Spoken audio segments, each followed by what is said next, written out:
Please welcome to the stage, Dietmar Dahmen.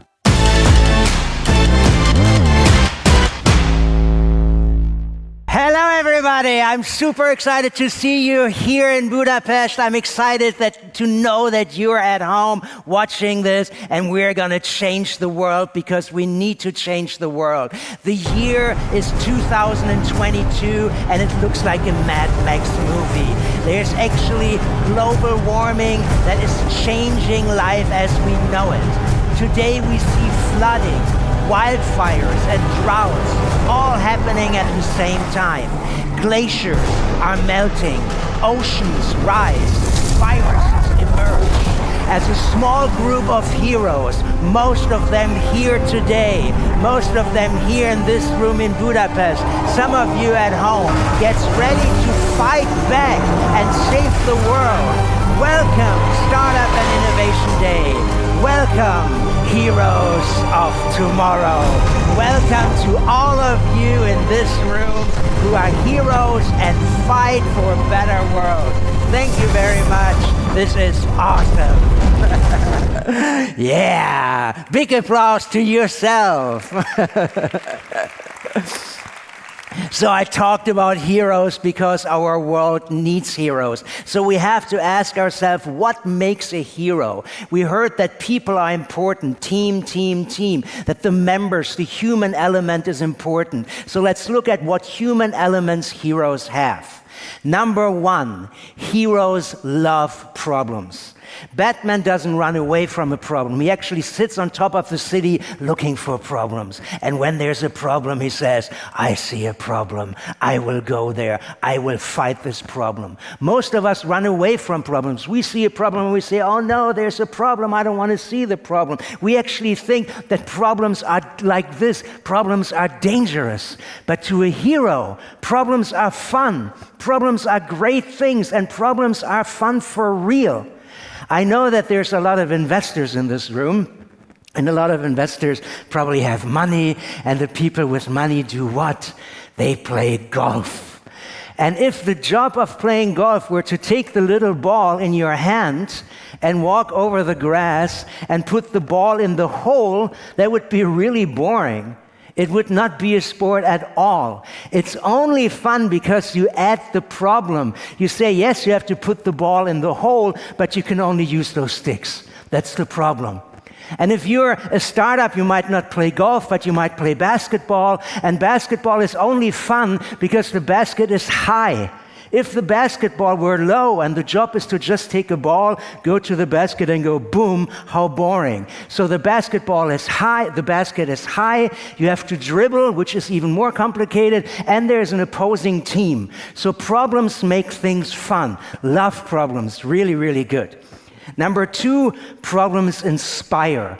Problems help us focus on things and think much more clearly than without a problem. If I invite you now to just think about, say, inventing a shoe, just invent any shoe you want. You might have very different concepts of what a shoe is like, and you all think about a shoe. Now I add one problem, and I say this particular shoe should be a shoe for jogging in the city, an urban running shoe. And all of a sudden you know, oh, those are not good, but those are great. Those are really good shoes. And then I add another problem, and I said it should be an urban running shoe for running in the night. Running at night. And then you go, oh, running at night, how cool. I touch a light. It would be really, really good if you run, pam, and there's energy, and then the shoes shine you away. And I said, yeah, but you want to run in secret. Nobody should know that you're running. No light. Adding another problem now focuses your brain even more, and you might come up with really creative ideas, like, for instance, geo-tracking in shoes that are linked to your geo map and that might vibrate when you need to take a turn or something like that. Adding problems focuses your mind, and adding problems inspire. Fantastic. Next things problem really do, and that's why I love problems. Problem gets stuff done. If you don't have a problem, you always postpone.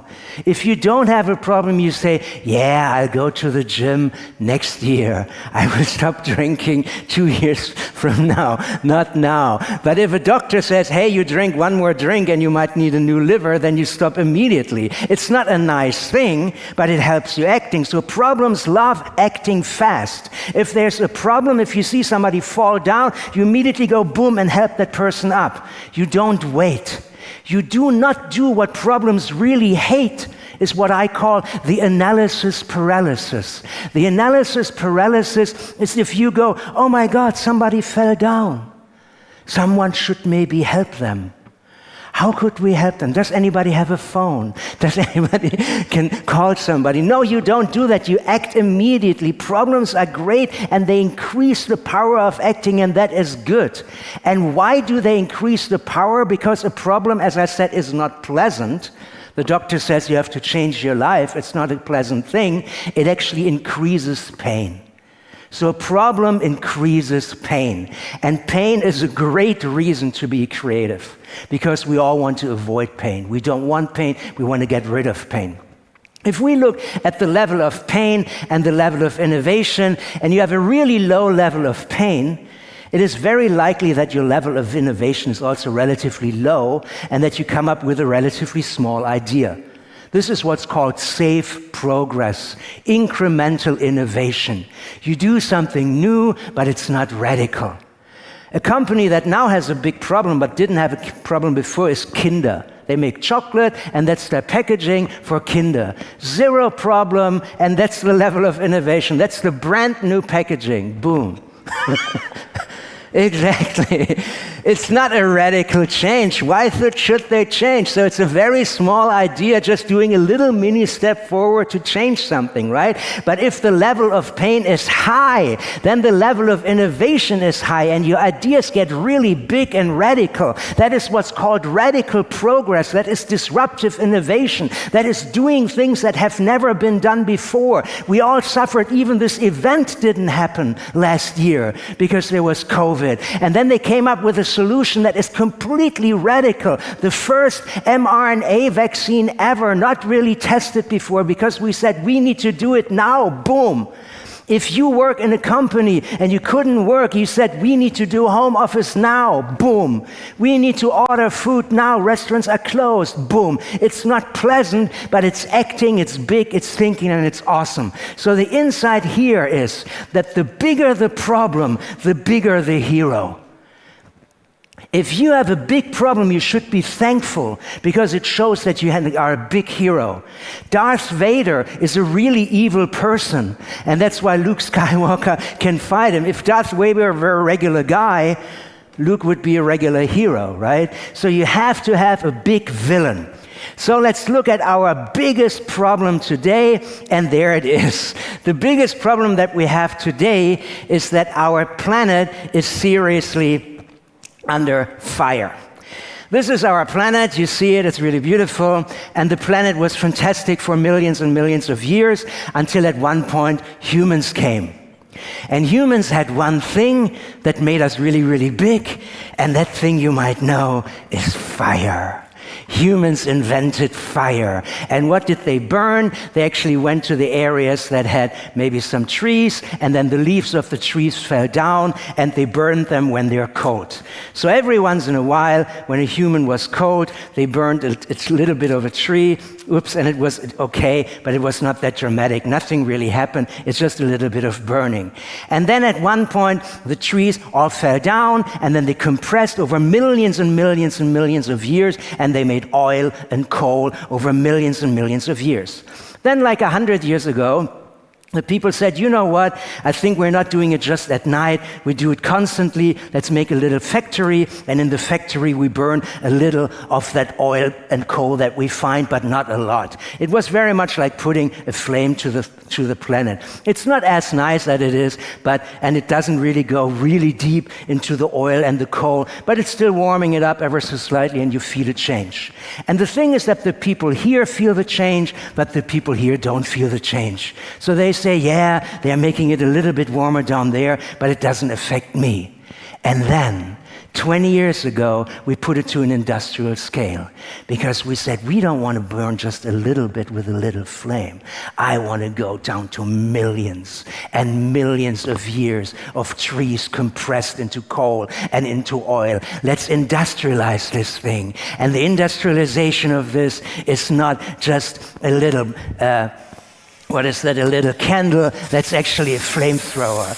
So what you do now is you put the flamethrower to the globe and you say, oh my God, what is happening now? And you can probably see that the surface of the globe is changing.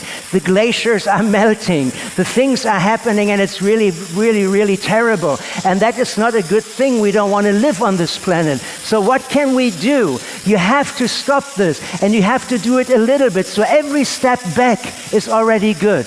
Even if you just stop eating meat, it's already good. But the best thing is not just to do a little step back. The best thing is to be much more drastic. So the best thing is to actually move away completely and shut the flame off. If you shut the flame off, then the planet can survive. It is already a little bit compromised, but it's not broken yet. It is not burning yet. You have time to change it. And where's my fireman?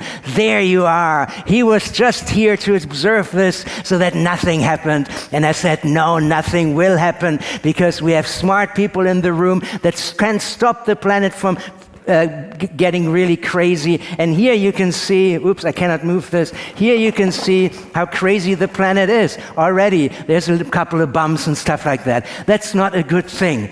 The problem here is that the Earth is burning all the fossil fuels that's hundreds of millions of years old in a single year, and that we created this ourselves. We caused all these problems that you can see here on the monitor ourselves. We are responsible for that. And if we continue like this, we are doomed. So we need to change that. And in order to change that, we need new concepts. We need new actions. We need new solutions. And obviously, we need new heroes. We need a new kind of hero. And I hope that those heroes are in this hall or at home. If you are watching, become a hero that saves others. Heroes saves others. Heroes are there to help you. Heroes are there to help the planet. They don't help themselves. They help you even if you are a cat, or if you are a dolphin, or if you are a river, or if you are a tree. They don't put themselves in the center, they put the problem in the center. They put your needs before mine, your wants before mine. And the market today, just like you said, the camel is winning because the market wants sustainability. This is not a very data-oriented talk, but a little bit. The popularity of Google searches for sustainable products in shopping exploded in 4 years, from about below 10% to almost 70% between 1960 and 2020. People are looking for eco-friendly products. So if you have any products like this clicker, but in eco-friendly, people will love it. If you have toothpaste, but in eco-friendly, people will love it. If you have anything but eco-friendly, it's a sales point that will make you rich and will help save the planet. People look for eco-friendly products. Most customers prefer eco-friendly products. I choose products with a traceable and transparent origin, almost 60% throughout all the age groups. I buy from companies that are conscious and supportive of protecting the environment, 60% all age groups. I intentionally buy items with eco-friendly packaging or less packaging. I buy biodegradable and eco-friendly products. When shopping for products, I check the labeling to make sure that this is good. People are interested in that and prefer eco-friendly. And finally, people want you, the startups and the investors and the company, to do it for them. They are expecting, 87% are expecting companies to do a lot more or somewhat more about saving the planet than before. This means that your future customers want you to help them be better and more eco-friendly. If you come up with great tasting products like Beyond Meat, where you don't have to have meat and it's vegetarian, people will love you for it, people will eat it, and people find upgrade themselves. People find themselves better. So get ready and deliver what's expected from you. Last point in the hero things is that heroes don't talk. Heroes are ready to act. Heroes just don't listen and look and observe and do the analysis paralysis. People see the problem, help the people with it in need, and act. And that is very important, and it's easier said than done. In order to act, sometimes you have to change what you're doing before, right? And Superman is changing what he's doing before. When he came to planet Earth, he was Clark Kent, there he is, and he worked as a reporter. And he knew, I'm a reporter, I'm Clark Kent, that's what I do, but I want to be Superman, I want to be somebody else. So I need to change. So I have to get rid of the old things that I invested in, like shoes and a suit and a tie, and I actually have to get rid of this. And it's an expensive thing because you just invested in this new technology that you totally understand. You can wake him up at 3 a.m. in the morning, do your tie, clack, clack, clack, clack, clack, boom, done, all cool, but it's not needed anymore. And that is not just the problem there. The problem is that the tie is linked to another person, to somebody he loves. And this other person is his girlfriend, Lois Lane. And Lois Lane gave the tie to Clark Kent, not knowing that he wants to be Superman. And when he says, Lois, you know what, I'm going to get rid of the tie, what does she say? She says, that can't be done. Are you crazy? This tie gave you all the jobs. You won the Pulitzer Prize because you wore a tie, that you had the dinner with the prime minister where you did the interview that won you the Pulitzer Prize. And you have to say when you're Clark Kent, yes, I respect that. The tie was good for the old self I used to be. The tie was great when I wanted to stay and be Clark Kent and work as a reporter, but I don't want to do that anymore. I want to do new things. I want to become an action hero. I want to become a superhero. And Superman knows decisions are like travel. It's not about where you are. It's about where you want to go. It's about where you want to go. So if you are a startup and you don't have money yet, don't cry that you don't have money yet. Have a vision and say, that's where I want to go. And then you say, I want to be Superman, and then I need to change into Superman. I have to act like Superman, and I'm going to do it. And he does it, and he does it fast. Bam, bam, bam. He changes, whoop. He doesn't change, bam. And then 4 months later, bam, and then maybe, I don't know, in the fall, another bam. He does it immediately, and he does it full blast. And it's not just the tie and his shoes. There's millions and millions of things where millions of people say that can't be done. And if you're a startup, you know this. The can't be done wall. It's the wall of can't be done. Everybody knows where your idea wouldn't work. But it's not about the world before the wall. It is also about the world after the wall, behind the wall. So don't think, oh my God, I'm miserable, nobody likes my product, the prototype is collapsing constantly. Think about where you want to go. Where do you want to go? And if you say, I want to go behind the wall, then give it everything and do that fast. Create a breakthrough technology and break through that wall, bam, and then it doesn't say can't be done, then it says done. And then you did it, and it's fantastic. And we all know that the world behind the wall is a little bit dirty and messy. In front of the wall, nothing happened, right? It's clean, everything is cool. You break through the walls, there are rocks, there's rubble, there's stones, and the first steps don't work. The app collapses. The robot drives in crazy areas. The food doesn't taste good yet. The mix isn't great yet. That's normal. The first step behind the wall are always painful. You always see the chaos. But if you keep walking, you will come to the world behind the wall, which is bigger, which is a new market. And in your case, it's not just a new market, it's also a greener market. It's a happier planet. It's a much more fantastic world. And then you look back to the years that you struggled, and you look at the new world that you found, and you say, my God, this is awesome, this is totally great, and you are happy. And yes, it is actually a tough thing to do it, but the world behind the wall is much better than before. It is tough to break through the wall. There is a lot of struggle. There's pain, but man, it's worth it. The change will make you strong, and the change will make you into superheroes. Do I have another 3 minutes? Boom. Yes. So change is really good, but sometimes we fear change because we are taught to stay on the path and don't change. We learn that the path is safe. We learn that the path is straight. That's where I want to go. We learn that the path is predictable. If you do this, then this will happen. But that's not true in the startup world, and that's not true in our world anymore. We have to expect the unexpectable. Nothing is more dangerous than assumed safety. Stuff will not work out all the time. Staying on the path is not a great thing. Change your idea when you're a startup. You have to actually go with the flow. If you stick to the original plan after you learned new things, it will not be good because the wolf will eat you. Change the things. Deviate from the path. Break the rules. Rules are what we break. The memorable never emerged from a formula. So have a very unformula evening today. Be crazy, be creative, meet other people. Dare to actually push through the walls and save the planet. Thank you very much.